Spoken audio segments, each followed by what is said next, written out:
औलाद। रिहाना ने कभी सोचा भी नहीं था कि जिस औलाद के लिए उसने अपनी जवानी तबाह कर दी, अपनी आरजू का गला घोट दिया, उन्हें काबिल बनाने के लिए अपना सब कुछ कुर्बान कर दिया, वही औलाद काबिल बनते ही उसे तिल तिल मरने के लिए मजबूर छोड़ देगी। ऐसी एहसान फरामोश औलाद से तो ना होना ही अच्छा है। रिहाना शादी के महज 5 साल बाद ही बेवा हो गई थी। जिस समय रिहाना के पति की मौत हुई थी, तब रिहाना की उम्र 25 साल थी और तब तक वह 2 बच्चों की मां बन चुकी थी। फिर भी उसकी शादी के कई रिश्ते आ रहे थे और दूर दराज के नहीं बल्कि आसपास के भी कई नौजवान उससे शादी करने के लिए बेकरार थे। रिश्ते आए भी क्यों नहीं। रिहाना इतनी खूबसूरत थी कि जो एक बार देख ले बस देखता ही रह सके।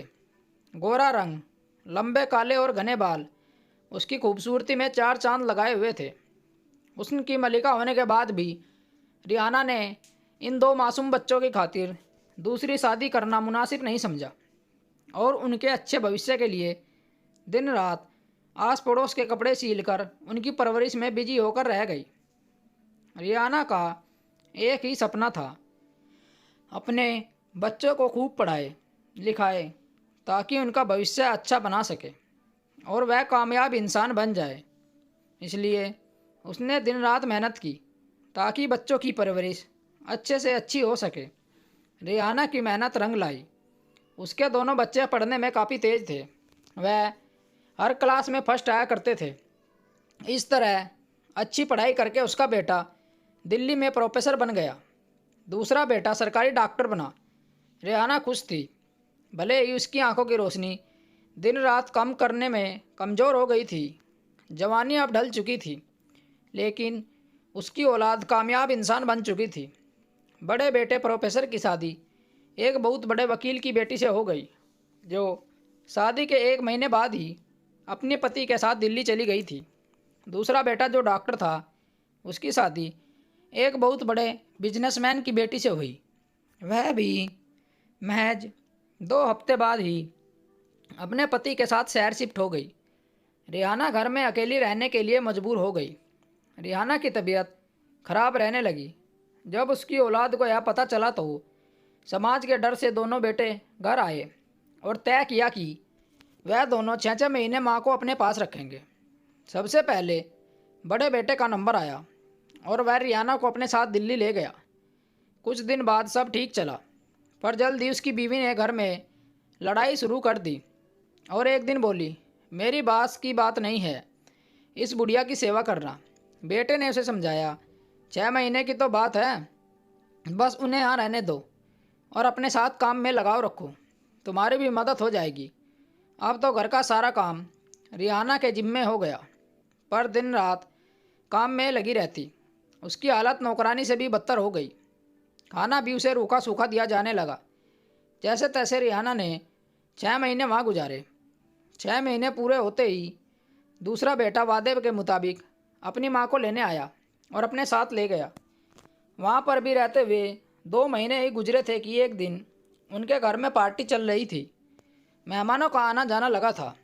रिहाना को अपने कमरे से बाहर ना निकलने के लिए बोला गया था कि यहाँ पर बड़े बड़े लोग आएंगे, कोई पूछ लेगा तो बेइज्जती होगी। पार्टी देर रात तक चलती रही। रिहाना भूख से बेहाल हो चुकी थी। अब उसे बर्दाश्त करना मुश्किल था। उसने अपने कमरे का दरवाज़ा खोला और कमरे के बाहर पड़े जूठे बर्तनों में से खाना उठाकर खाने लगी। रिहाना ने जैसे तैसे अपना पेट भरा।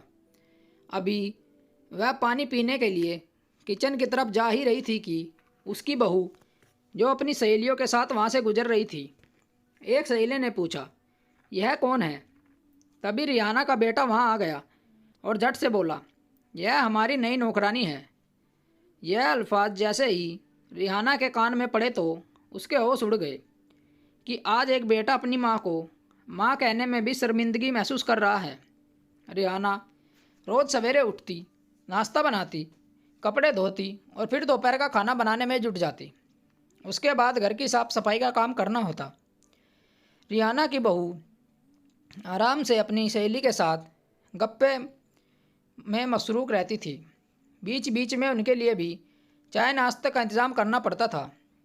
तब 1 महीने ही गुजरे थे कि रिहाना की तबीयत बहुत ख़राब हो गई।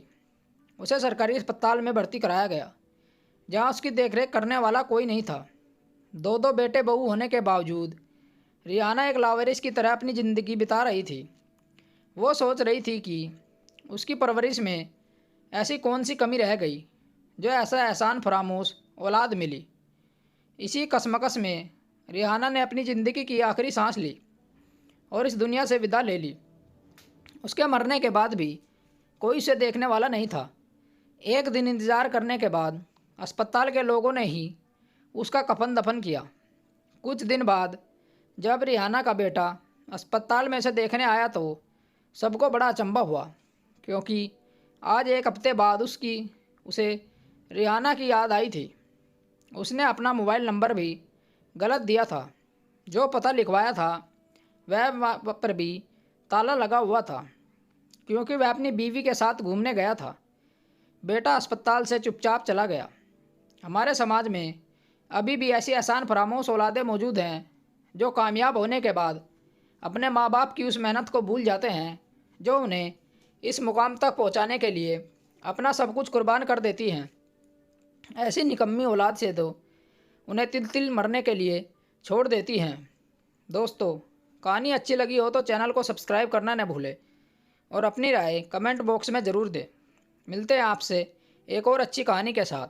कहानी सुनने के लिए धन्यवाद। राम राम दोस्तों।